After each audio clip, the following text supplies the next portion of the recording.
Our examination was necessarily hurried, for we did not want to risk being seen here by whatever might come. It might be that in the circumstances, imagination got the better of us, but I do not think so. It is difficult to maintain that consistently. Sitting here at my desk, removed in space and time from what happened there. But I do maintain it.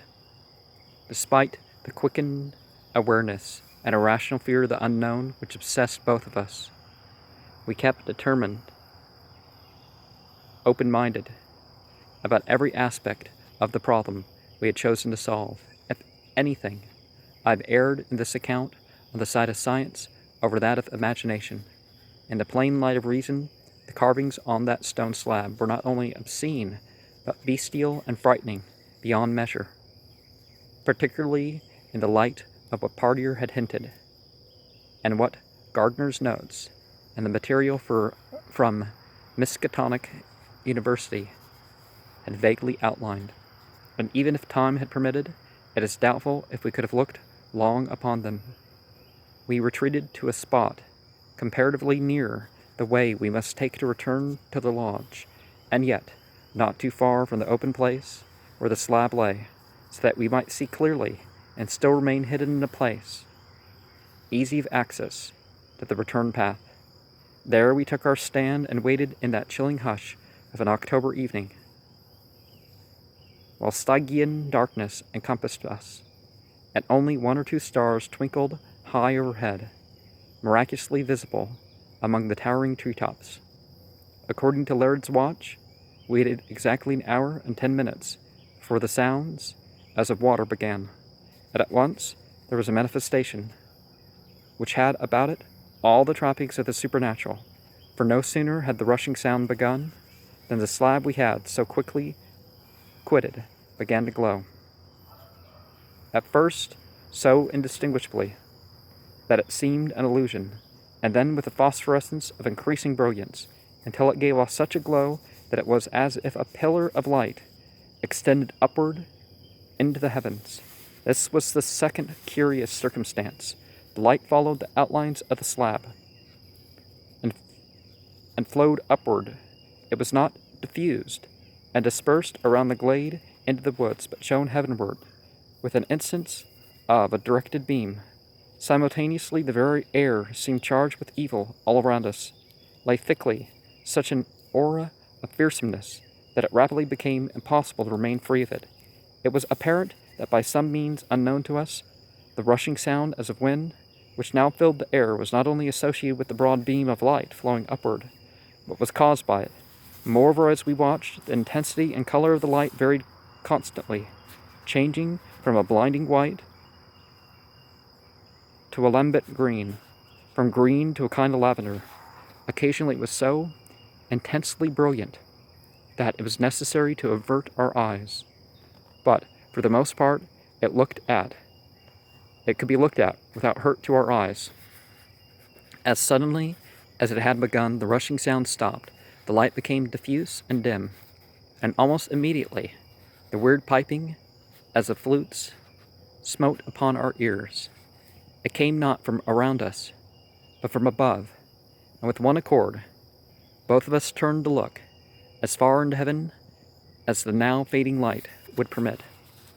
Just what took place then before our eyes I cannot explain.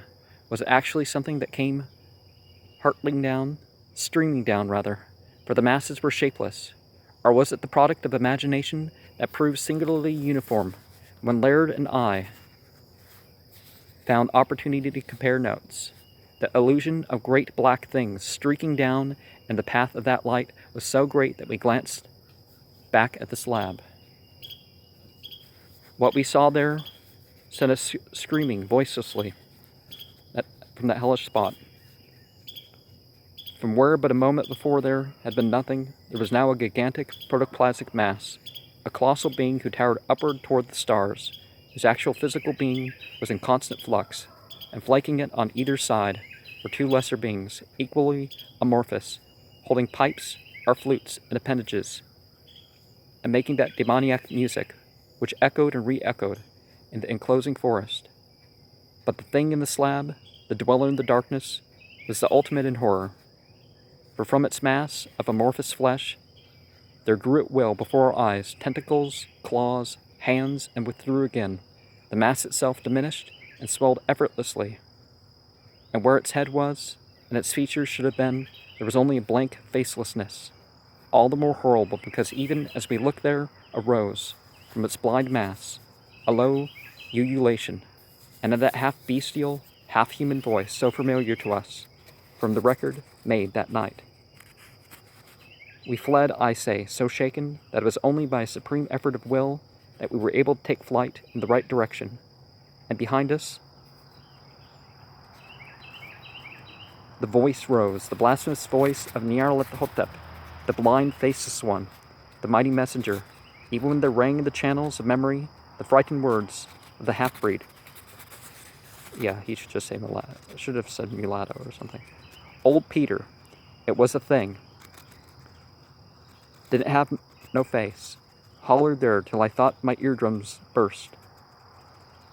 And them things that was with it, God echoed there, while the voice of that being from outermost space shrieked and gibbered to the hellish music of the hideous attending flute players, rising to ululation through the forest and leave its mark forever in memory. You could not you could not ya ya ya ya ya ha ha ha ha naga naga ya ya ya. Then all was still, and yet incredible as it may seem, the ultimate horror awaited us. For we had gone but halfway to the lodge when we were simultaneously aware of something following. Behind us rose a hideous, horribly suggestive slushing sound, as if the amorphous entity had left the slab, in which some remote time must have been erected by its worshippers, and was pursuing us. Obsessed by abysmal fright, we ran as neither of us has ever run before. We were almost upon the lodge before we were aware that that sloshing sound, the trembling and shuddering of the earth as if some gigantic being walked upon it, had ceased, and in their stead came only the calm, unhurried tread of footsteps. And when people really encounter such beings, there may be sounds and feelings that aren't available through anything else. But the footsteps were not our own, and in the aura of unreality, the fearsomeness outside, and the fearsome outsideness in which we walked and breathed, the suggestiveness of those footsteps was almost maddening. We reached the lodge, lit a lamp, and sank into chairs to await whatever it was that was coming, so steadily, unhurriedly on, mounting the veranda steps, putting its hand on the knob of the door, swinging the door open. It was Professor Gardner who stood there. Then Laird sprang up crying, "Professor Gardner." The professor smiled reservedly and put one hand up to shade his eyes. "If you don't mind, I'd like the light dimmed. I've been in the dark so long." Laird turned to do his bidding without question, and he came forward into the room, walking with the ease and poise of a man who was as sure of himself as if he had never vanished from the face of the earth, more than 3 months before, as if he had not made a frantic appeal to us during the night just past. As if. I glanced at Laird. His hand was still at the lamp, but his fingers were no longer turning down the wick, simply holding to it, while he gazed down unseeing. I looked over at Professor Gardner. He sat with his head turned from the lights, his eyes closed, a little smile playing about his lips. At that moment, he looked precisely as I had often seen him look at the University Club in Madison, and it was as if everything that had taken place here at the lodge were but an evil dream. But it was not a dream. Well, dreams have their own reality. "You were gone last night," asked the professor. "Yes, but of course, we had the dictaphone." "Ah, you heard something then?" Would you like to hear the record, sir? Yes, I would. Laird went over and put it in the machine to play it again, and we sat in silence, listening to everything upon it, no one saying anything until it had been completed. Then the professor slowly turned his head. What do you make of it? I don't know what to make of it, sir, answered Laird. The speeches are too disjointed, except for yours. There seems to be some coherence there. Suddenly, without warning, the room was surcharged with menace, but it was a momentary impression. But Laird felt it as keenly as I did, for he started noticeably. He was taking the record from the machine when the professor spoke again. It doesn't occur to you that you may be the victim of a hoax, no. And if I told you that I had found it possible to make every sound that was registered on that record? Laird looked at him for a full minute before replying in a low voice that, of course, Professor Gardner had been investigating the phenomena of Rick's Lake woods for a far longer time than we had. And if he said so, a harsh laugh escaped the professor. Entirely natural phenomenon, my boy. There's a mineral deposit under that grotesque slab in the woods. It gives off light and also a miasma that is producive of hallucinations. It's as simple as that. There are rocks that give off gas. Well, sometimes there's like a gas deposit underneath that they leak from, but sometimes there's something put off by a rock. It's as simple as that. As for the various disappearances, sheer folly, human failing, nothing more. But with the air of coincidence, I came here with high hopes of verifying some of the nonsense to which old Partier lent himself long ago.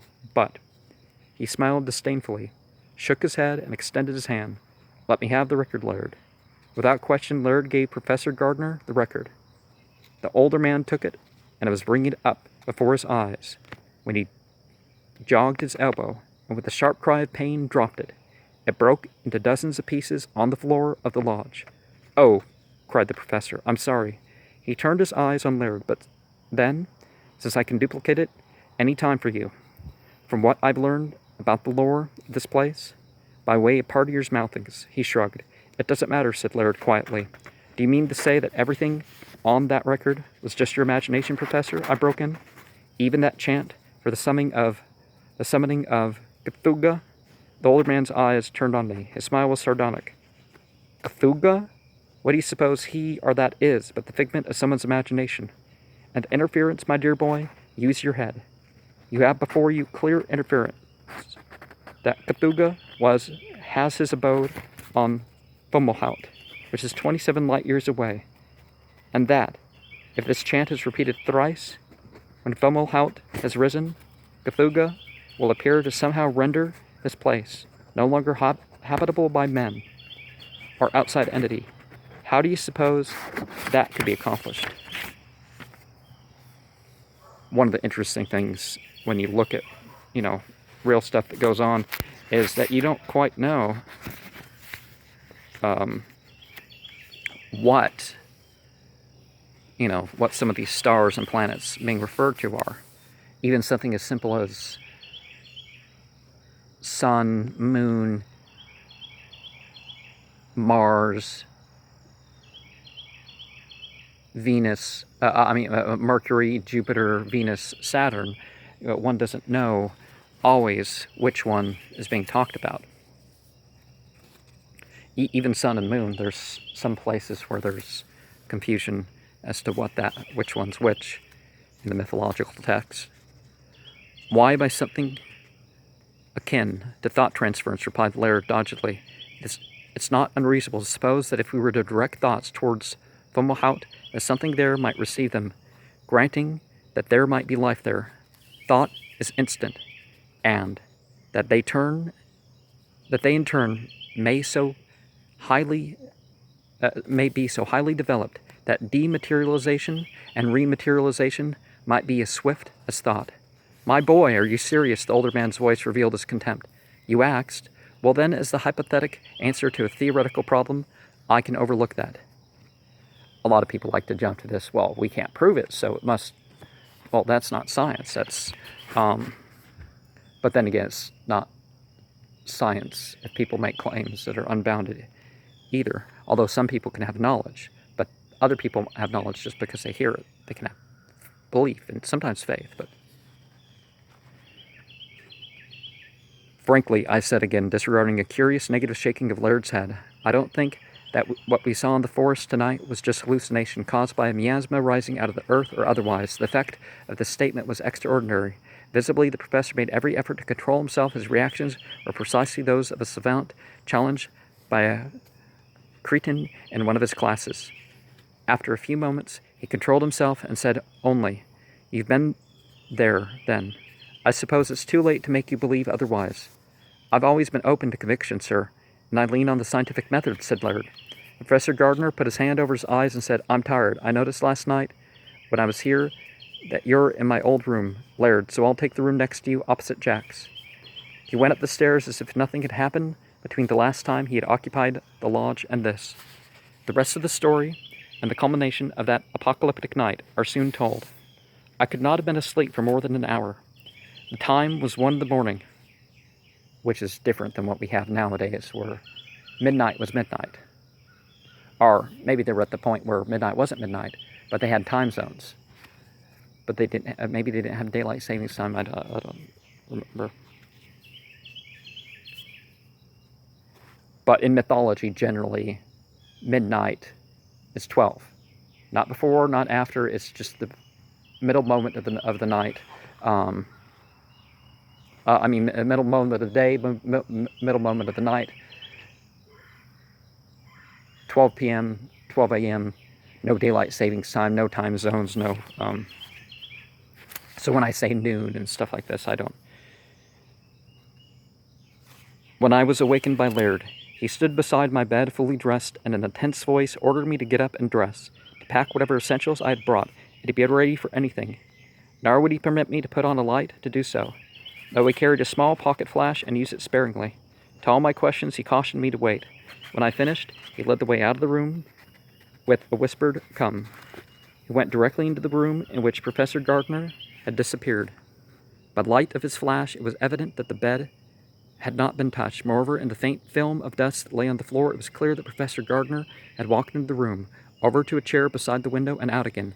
"Never touched the bed, you see," whispered Laird. "But why?" Laird gripped my arm hard. "Do you remember what Partier hinted? What we saw in the woods? The protoplasmic amorphousness of the thing? And what the record said?" "But Gardner told us," I protested. Without a further word, he turned.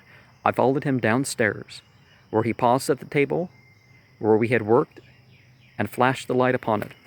I was surprised into making a startled exclamation, which Laird hushed instantly, for the table was bare of everything but the copy of The Outsider and others, and 3 copies of Weird Tales, a magazine containing stories supplementing those in the book by the eccentric Providence genius, Lovecraft. All Gardner's notes, all our own notations, and photostats from Miskatonic University, everything gone. There was a heavy dew this morning, so my footwear's probably squeaked repeatedly. My sandals have probably squeaked a bunch. All Gardner's notes, all of our own notations, the photostats from Miskatonic University, everything gone. "He took them," said Laird. "No one else could have done so. Where did he go?" "Back to the place from which he came." He turned on me, his eyes gleaming in the reflected glow of the flashlight. "Do you understand what that means, Jack?" I shook my head. "They know we've been there. They know we've seen and learned too much. But how?" "You told them." "I? Good God, man, are you mad? How could I have told them? Here in this lodge tonight, you yourself gave the show away. And I hate to think what might happen now. You've got to get away." For one moment, all the events of the past few days seemed to fuse into an unintelligible mass. Laird's urgency was unmistakable, and yet the thing he suggested was so utterly unbelievable that its contemplation, even for so fleeting of a moment, threw my thoughts into the extremest confusion. Laird was talking now, quickly. "Don't you think it odd how we came out of the woods after the hellish thing we saw there, not before, and the questions he asked, the drift of those questions, and how he managed to break the record, are one scientific proof of something, and now the disappearance of all the notes, of everything that might point to a substantiation of what he called partier's nonsense. But if we are to believe what he told us, he broke in before I could finish. One of them was right, either the voice on the record calling to me, or the man who was here tonight, the man. But whatever I wanted to say was stilled by Laird's harsh listen. From outside, from the depths of the horror-haunted dark, the earth haven of the Dweller of the Darkness came once more for the second time that night, the weirdly beautiful, yet cacophonous strains of flute-like music, rising and falling, accompanied by a kind of chanted ululation, and by the sound as of great wings flapping. "Yes, I hear," I whispered. Listen closely. Even as he spoke, I understood. There was something more. The sounds from the forest were not only rising and falling. They were approaching. "Do you not believe me?" demanded Laird. "They're coming for us." He turned on me. "The chant." "What chant?" I fumbled stupidly. "The Cthulhu chant. Do you remember it?" I took it down. I've got it here. For an instant I was afraid that this, too, might have been taken from us. But it was not. It was in my pocket, where I had left it. With shaking hands, Laird tore the paper from my grasp. "Pa naglui maglu nap Cthulhu fomohout nagaha ga nath thogan ea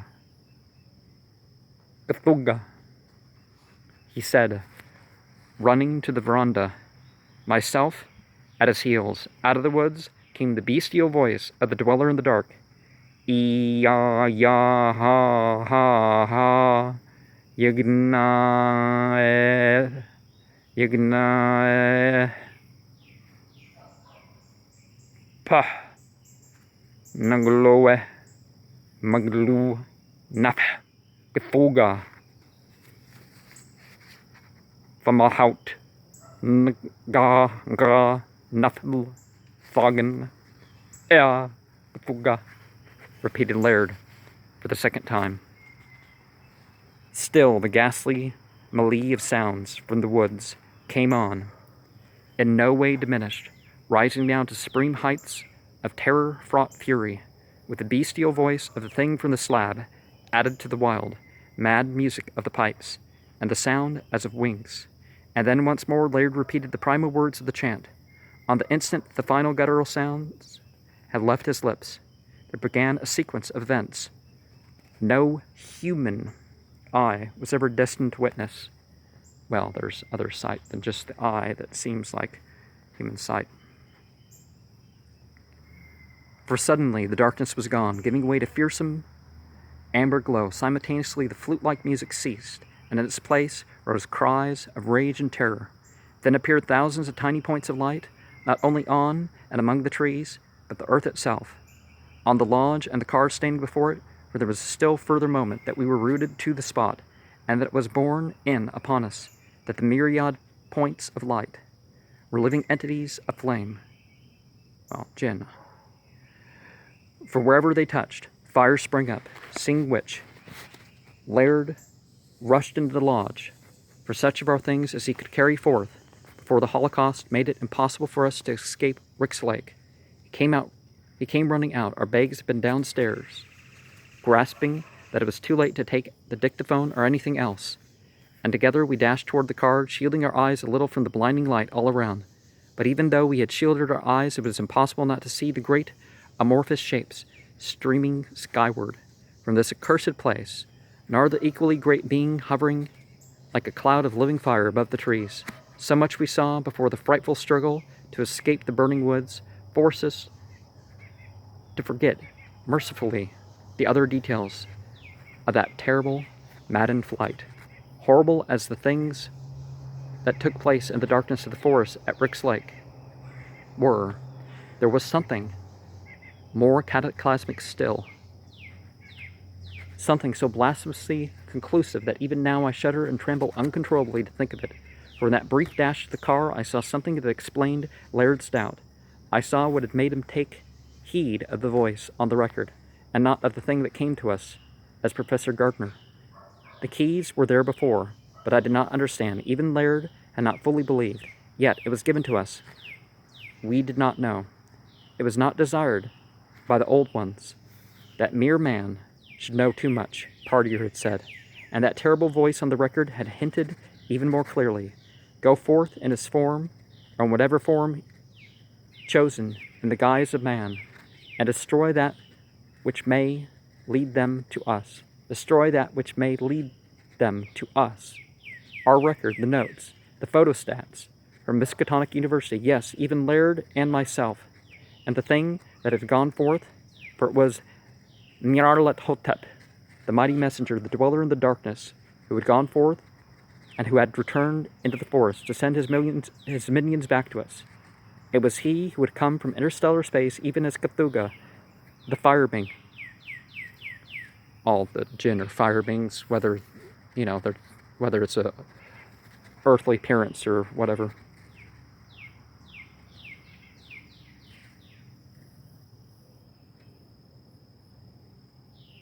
Had come from Fomalhaut. Upon the utterance of that command that woke him from his eon-long sleep, under that amber star, the command that Gardner, the living dead captive of terrible Nyarlathotep, had discovered in those fantastic travelings in space and time, and it was he who returned whence he had come, with this earth haven now forever rendered useless for him, with its destruction by the minions of Cthulhu. I know, and Laird knows, we never speak of it.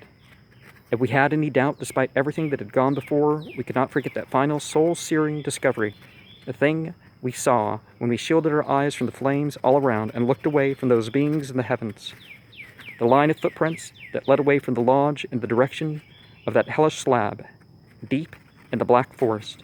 The footprints that began in the soft soil beyond the veranda, in the shape of man's footprints, and changed with each step into a hideously suggestive imprint made by a creature of incredible shape and weight, with variations of outline and size so grotesque as to have been incomprehensible to anyone who had not seen the thing on the slab, and beside them, torn and rent as if by expanding force, the clothing that had once belonged to Professor Gardner, left piece by piece along the trail back into the woods, the trail taken by the hellish monstrosity that had come out of the night, and the dweller in darkness who had visited us in the shape and guise of Professor Gardner. And it said that there's some shapes that the jinn are not allowed to take on. But the exact form of some of those shapes is not quite known.